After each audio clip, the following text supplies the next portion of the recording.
Thanks for joining us. We're on with Cami Behl.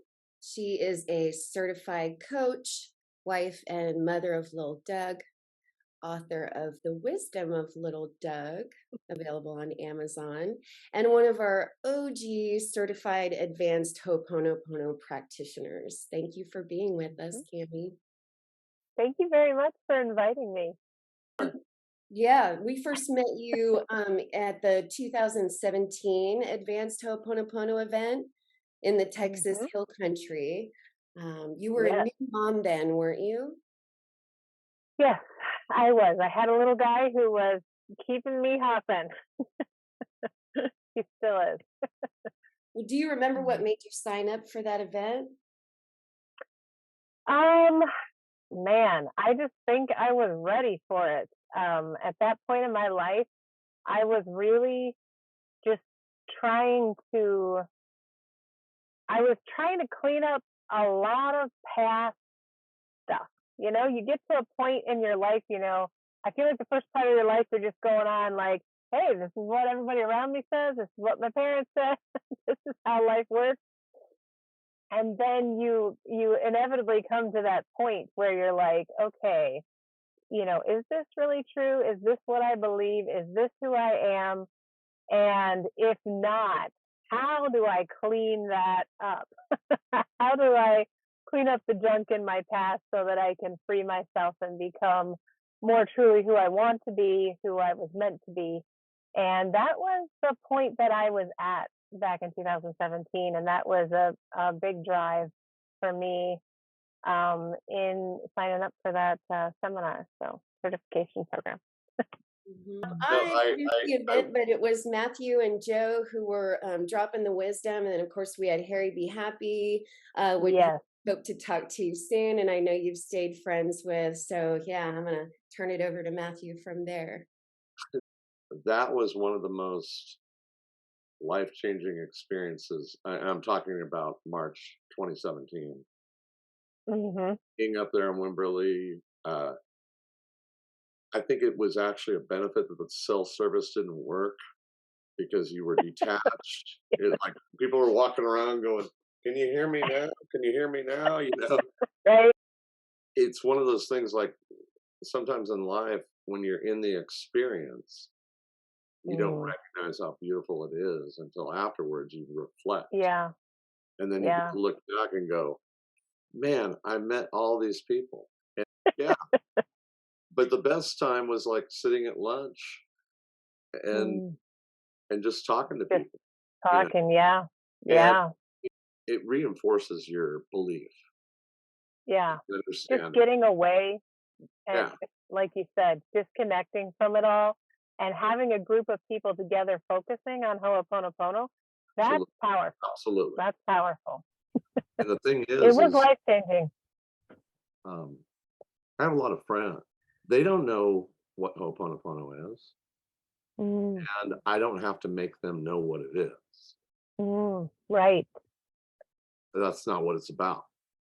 You Right. know, I'm It's knocking on always the door all going, about "Here's the you. brochure, sign up right now." Yeah. But they're still great friends. Mhm. But at the same time, when they're going through trials of tribulation, or it was probably a word, but it wasn't really. Um,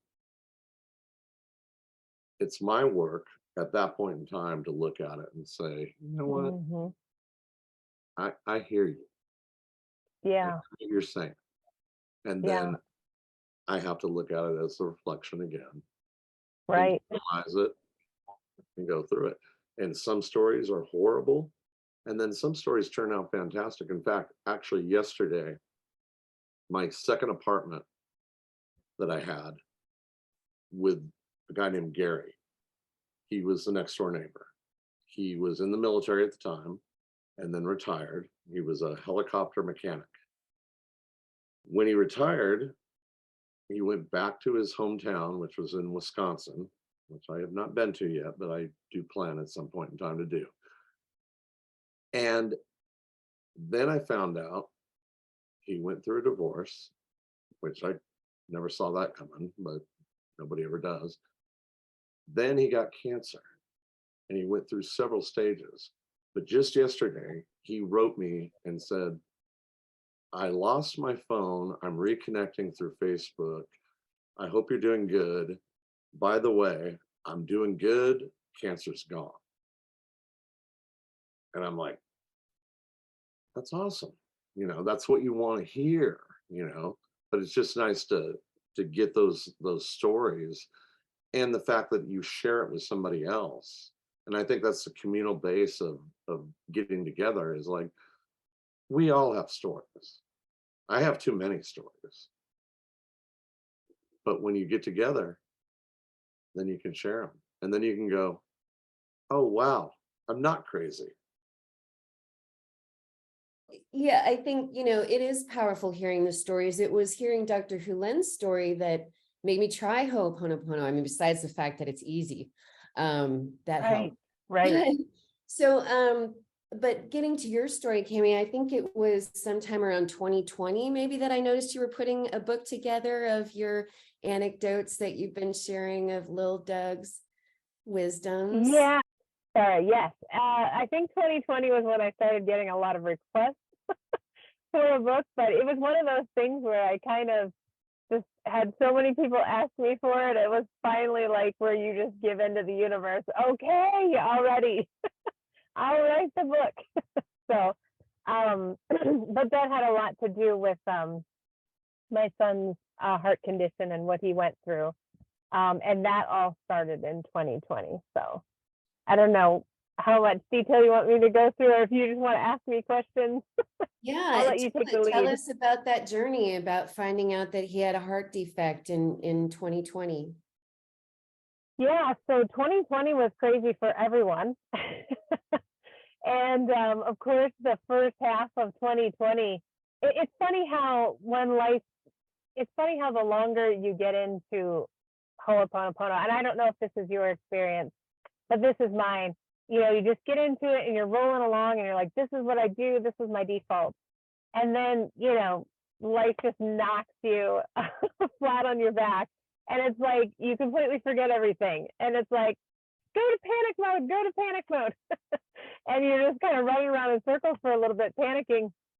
And then you're like, oh, wait, that's not what I do.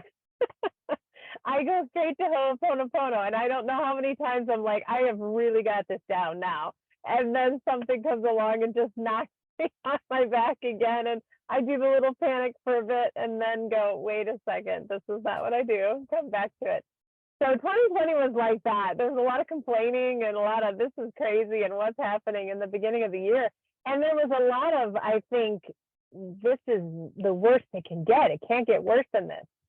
Well, then at the very end of August 2020, we really did realize how bad it wasn't in 2020 when we had taken our son into the ER. We thought he had a bad stomach bug, and they had come back and told us that his heart was larger than an adult's, and the ambulance was on the way to take us to Children's Hospital. And so that was definitely the most difficult thing I have ever had to face. And it really did knock me down for a while. There was a couple months there where I feel like I even just lost who I was. And you just forget everything. I mean, it's just all consuming, and a blackness and a darkness and a despair. It's hard to explain, but if you're a parent and you have a kid, even if that kid is perfectly healthy, you can kind of understand just, putting yourself in those shoes and trying to imagine. So anyways, they weren't sure if he was going to make it, if he was going to pull through. They ended up having to put a heart pump on him to save his life. And it was an adult heart pump. And the point of the heart pump was, obviously, besides saving his life, was that so that we could go home, so that he wouldn't have to live in the hospital.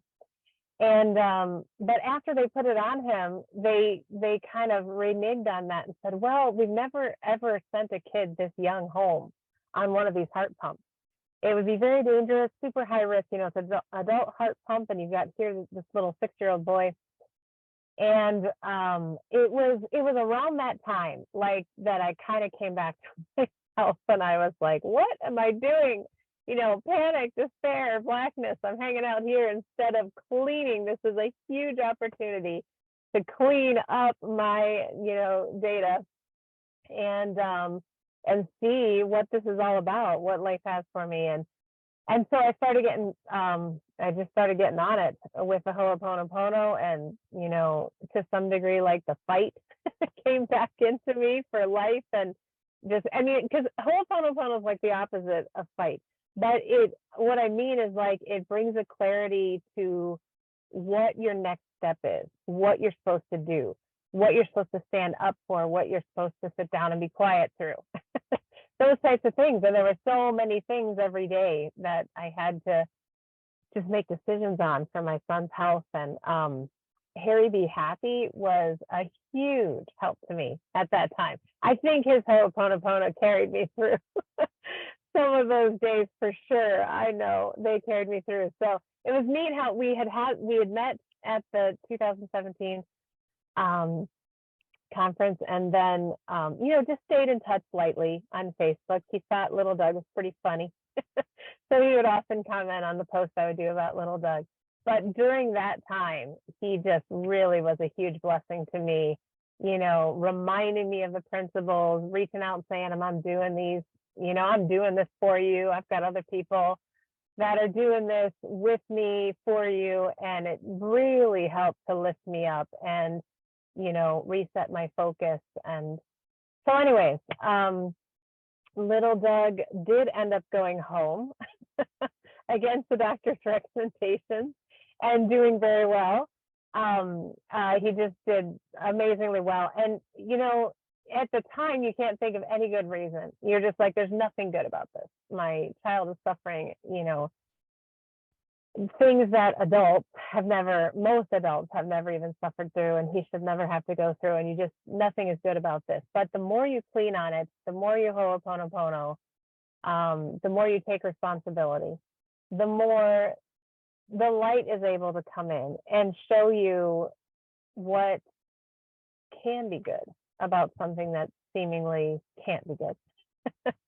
And it got me in touch with, just on social media and different ways, with a ton of adults who had this kind of heart pump. And I just started getting a flood of emails and messages and letters of people saying that Little Doug was just giving them hope and courage, and giving them, some of them, the will to live again. Because I had one lady in particular who messaged me, and she said that the doctors had told her she would need to get this heart pump called an LVAD, or she was looking at maybe 4 weeks left to live. And she looked into what it entailed, and that she would have to have an actual drive line coming out her abdomen, and that attaches to a controller and 2 battery packs. And she was like, I'm not doing that. And her kids were devastated because it was basically a death sentence then. But she was told she wouldn't qualify for the transplant list. And so she turned it down.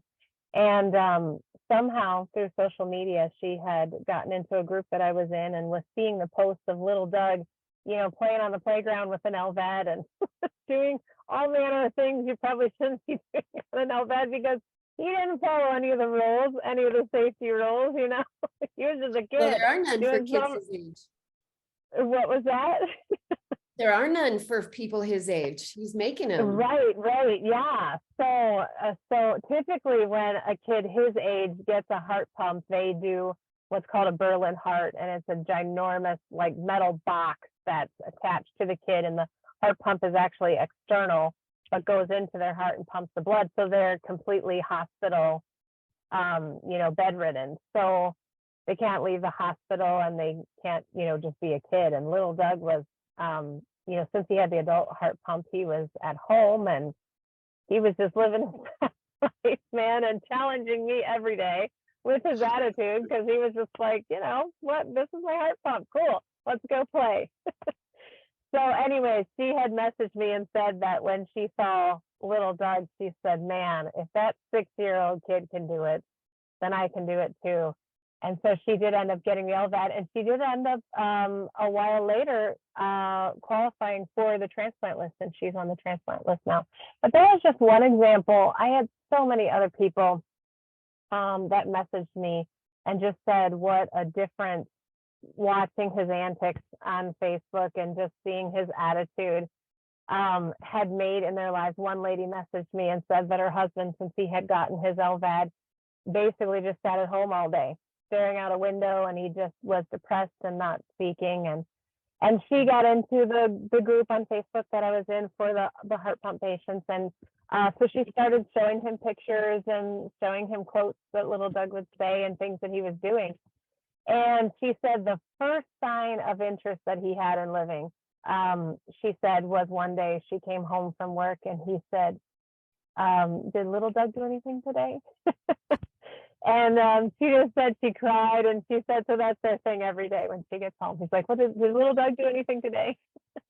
So those are things that, you can't see ahead of time when things are really dark. But man, if you clean and you clean and you clean and you clean some more on that, you just never know what data, when the data is cleared away, what the situation looks like. Because I feel like we don't see the situation. We see it through our fear. We see it through our anger, because I had so much anger for that. And you don't really see the situation as it is, as it could be, as something amazing and something beautiful. You're looking through, data, fear, anger, despair, those types of things. And when you take responsibility for that, to take responsibility to clean it up, that's when you can see it in a whole different light, and you can see it as it actually is, really is. I guess it's love. I fully agree. You've actually inspired me into a story that's probably not, well, it's kind of relevant, but have you guys watched the movie The Beach Bum with Matthew McConaughey? I have not seen that one. And it's fine. I'm not trying to say anybody should go watch it. I got all excited about it. I was like, oh, Matthew McConaughey is doing The Beach Bum. And it was kind of like he was doing Spicoli in later years. And I went to the movie theater and I was frustrated. I walked out. Okay. I told my wife at the time, I said, I think they wrote this script on the back of a napkin. Like there was nothing. There was nothing that this is the worst movie I've ever seen in my life.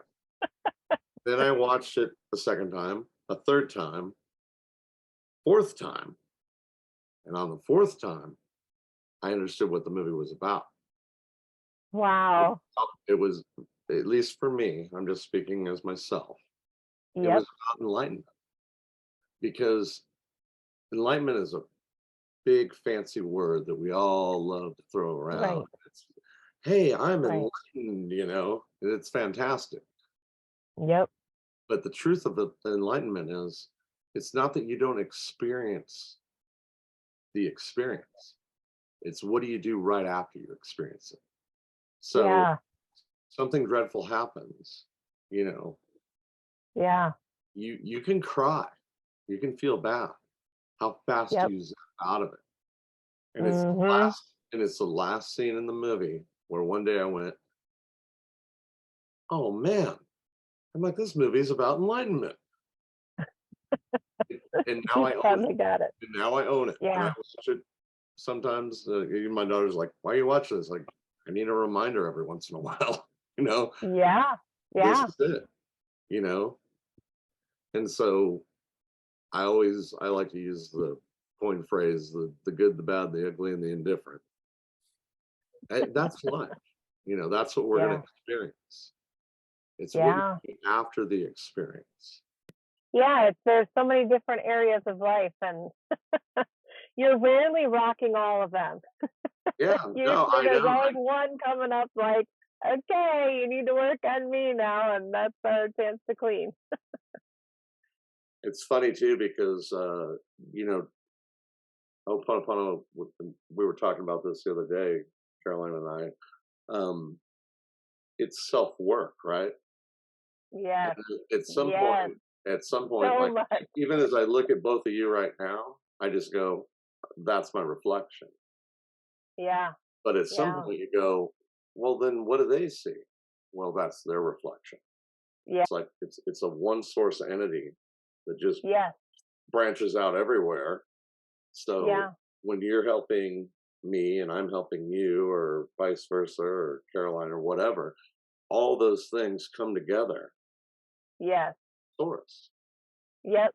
Yeah. And that And is that's that. why, yeah, cleaning on yourself is always helping the world and everyone else around you. It's really the best thing you can do for the world.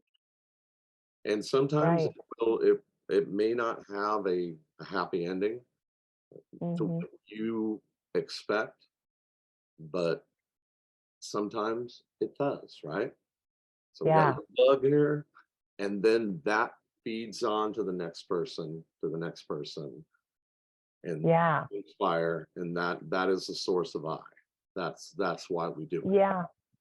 Yeah. And just like you said, when you clean, happy ending. I mean, what we perceive as happy, or what we believe is happy or right or normal, or this is how things should be, all of that is relative. you know Yeah, um it's up to your interpretation, right?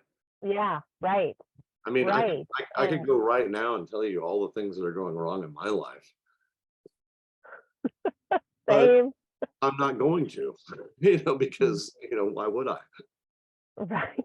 Like, Well, and so much of the time, whether we perceive something as happy or good is based on the data that we're looking through, you know absolutely, yeah, absolutely. and you can get that on a certain level. Like here, I had that at this level before this situation happened with my son. But then you get into that and you're like, but it can't work for this. It doesn't apply to this. This is too big. This is too awful. This is too ugly. And again, that's all data that you got to clean out because it's it's your perspective looking through a bunch of crap. And you gotta clean it up. But I remember very clearly thinking, well, this is too big. This is too awful. This is too ugly. This is out of the realm of something that Ho'oponopono could even touch, let alone fix.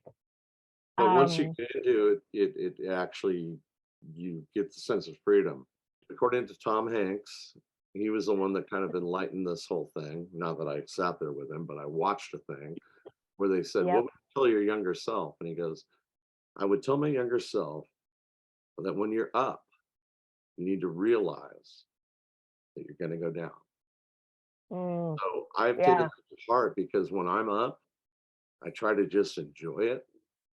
But yeah, to know, be there. Yep, I know inevitably something may not even be in my control is going to take me down. yep, yeah, Then I'll deal with that, and then yeah, I'll get back up again. yep. Yeah, that's one thing that I have really learned about life is that even besides the ups and downs that we experience, but um, everything comes in waves. Life is about waves. And you have waves of good, and you have waves of boredom, and you have waves of what the heck am I doing in this life? And then, like you said, you have the mountaintop waves, but they're all waves, and they're all meant to be fully ridden and fully felt and fully experienced. Even the boredom, I mean, is meant to be leaned into because it's guiding you to the next wave. It's there, and there is always something you can learn from it um, to get better. And there's always something to clean up, whether you're cleaning it up for yourself or the world or the person next to you. And it's just the waves, and you got to ride the wave. I was just talking with somebody this week who is on a really awful wave. And I was just like, life is not about being happy. I'm not even sure who I heard say this, but it really has stuck with me that life is not about being happy all the time. It's about feeling all of your feelings and experiencing all of your experiences to the fullest. And I think we get caught up in this, I'm not happy, something's wrong, I'm not living, or, I thought by age 40 I would be happy. I thought by age 30 I would be happy and have it all together. And I don't know why everybody is kind of born with that's the idea of life, because it's not at all. It's about fully experiencing. And, when was the last time you went to a movie where everything was happy from start to finish? It would be the most boring, worthless movie of all time. Every movie that is really a compelling story, they go through really hard, dark times. You know, you know what? You just summed up that Beach Bum movie. Not that we're getting a plug for it or anybody's paying us for Yep. this. And That I is haven't even seen it. exactly what that movie is about, because he goes through loss and all these Yeah. things. And that's why I said it was about enlightenment. That was the key phrase at the end. When the fourth time watching it, I was like, I oh, get it.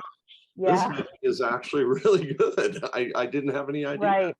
And he Right. travels through this sea, and you have no idea, because it's just like life. You Yeah. don't know what's coming. You don't know what's around the other corner. You Right. can go left, but it's up to you whether or not you go right or left. Speaking of, highs and lows and things being too big for Ho'oponopono, I feel like you left out the darkest part, actually, Cami, because Doug was told you were told he was gonna die at one point. Yeah. Mm. Yeah. Yeah. And that goes back to, you go through something really dark and you think, I got this now. Yeah. I got a kid with an LVAD. He's helping so many people. We're, living a good life, and, all of that stuff. We had just published his book on Amazon, which is a book of all, little Doug's wisdom, his funny quotes. And at the beginning, the first chapter, I kind of tell a little bit of his story, which now I have a lot of people asking me to do a second edition to add what you're referring to. But just this last year, in September, we were told that the doctors, well, they not told us, they just put him on end of life care. And they said there's no chance for this kid. He had gotten an infection in his pump. And it's really hard when you have an infection that's on non-human material to kill it, because it can just attach onto that and the immune system can't get to it. So it was all the way up his drive line internally and into his heart, all over the pump that was in his heart. And they said there was nothing more that they could do. We begged them, would they do just try a surgery on him? And they said no, it would be a waste of our time. It would never be successful, because he'd have to have 2 back-to-back surgeries. And the infection had taken his heart function down so low, he was in end-stage heart failure. And so again, that's another one of those things where you have to clean on it to go, is this his path? Is God calling him home?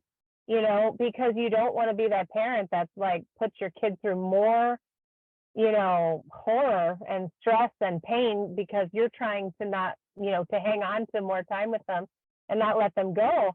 But at the same time, if you don't clean up that data, then, that's huge. I can't even put a level of importance on that, and call it what you want, prayer, love, it's love, gratitude, forgiveness. Those are the core things that you got to go back to clear up data to see what you really need to do. And at that time, it was just, it was devastating. And it was one of those things where we had a medical team that was pushing us. You don't want to make your kids suffer anymore. You need to just take this loss. He's got days to live. And then that other, part of you, deep inside of you, that's going, this is not the end of his story. And you have to clean up the data, because there is so much yuck around that. And so much stress on your mind, your brain. There were nights where, there was no sleeping, but there were just nights where the pressure on my head of going through that was so painful. It was physically painful. And again, it's just all that's a distraction to distract you from what is your work, cleaning up the data, to see what is his happy ending. Is it, God calling him home? Is that his happy ending? Does God have more of a plan for him? And so anyways, you just gotta clean it up. So we ended up fighting to get a hold of another hospital in Texas, and they agreed to give the surgery a try, and they sent a jet, flew him out there, and did the first surgery that's ever been done on a pediatric patient of that sort. So it had never been done before, and little Doug bounced back like nobody, even in Texas, thought that he was going to. And side note, it was another cool blessing that came out of that is Harry B. Happy lives in Houston, just down from the Children's Hospital there. So we have gotten to spend so much wonderful time with him. And he's come to the hospital, there to visit little Doug. And just every time we go, we get to see him, and it's always a blessed time. So that was a side blessing that we got out of that whole experience. But again, just a flood and an outpouring from people, just saying that, following little Doug's journey had just restored their faith and had restored their desire to pray and just get in touch with their spiritual life again. And just so many good things have come out of it. And he just, by getting up every day, getting out of bed, he inspires people. Just because of who he is and what he's been through. And so it's been an amazing journey. But yeah, I guess to the point of this whole, discussion we're having, I don't know, just you got to go back to that cleaning up the data, because you can really just be misguided by all the things, the data that you're looking through, if you don't take the time to step back and go, wait, I've got to clean this up. I've got to take responsibility for this. And I've got to go back to love and gratitude and love and gratitude and love and gratitude. And that's when love and gratitude shines the most. That's when their power is unlocked the most, is when you're in the most unlikely situation to be grateful for. When nobody's grateful for that. How could you be grateful for that? But going back to the love and gratitude, that's where the power is. And that's where it shines. I just think love and gratitude have this power that's only unlocked when it's in a situation that seems like there's no way to love this. There's no way to be grateful for this. Absolutely. Right. You're going to surface all the crap. Yes. And have the wonderful opportunity to clean it up. The wonderful privilege of cleaning it up, because it's an amazing privilege to do that. But yes, the data will be like, all right, we're doing this. Let's start right now. Not my words. Dr. Hulan, Zero Limits, he says, when this book comes out, the shit's going to hit the fan. Yeah, that's right. That's right. Oh, and man, life is like that. And we're just going to ride it. To hold back on what he wanted to say. I love his other story where it was like, I go for a walk every day. I touch the tree and I go ice blue, and he's doing this. He goes, car comes around the corner, almost hits me, and I go, asshole. And then he goes, right. On that. Isn't it so encouraging that he said that? He's kind of like the ultimate one we look up to. And exactly. I'm like, all right, so he's real, just like me. Hey, assholes are everywhere. And we just got to clean them up. And that's where it's hey, man, you walk out the door, there's something new. Yeah. How do you deal with it? And that's where I go back to that. And I can't believe I'm going to say it 3 times, but that Beach Bum movie, it's like, that's going to stick in my what do you do with it? What are the tools that get you through it? I just kept going back to it. I don't know why. I just knew there was something more there than that you were missing. Yeah. But like I always say with music finds me when I need it. And I've realized music finds me when I need it. but it hit right at the right moment. Right at the right time. Yep. Yep. Yes. Yeah, well, I just, thank you so much. I mean, your share was just powerful. I got chills a couple times, and I had the thought, like, somebody get this woman this book deal for this second book, because the impact that you and little Doug are having is just profound and wonderful. And I just thank you so much for sharing that story with us. Well, thank you. I really appreciate this opportunity. This has been good for me. And it's always a refocus when you get together with others who are doing it and talk about it. It's like, just kind of reignites that fire, which is what the whole 21-day challenge is about, right? So this is a great privilege for me. Thank you. Well, I want to say thank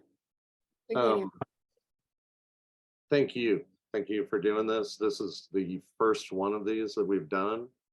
You were at the top of the list. Oh, And, I feel special. Yay. Yeah. I'm the guinea pig. You're number one. Number one. I'm number one. I'm going to tell all the second graders that today.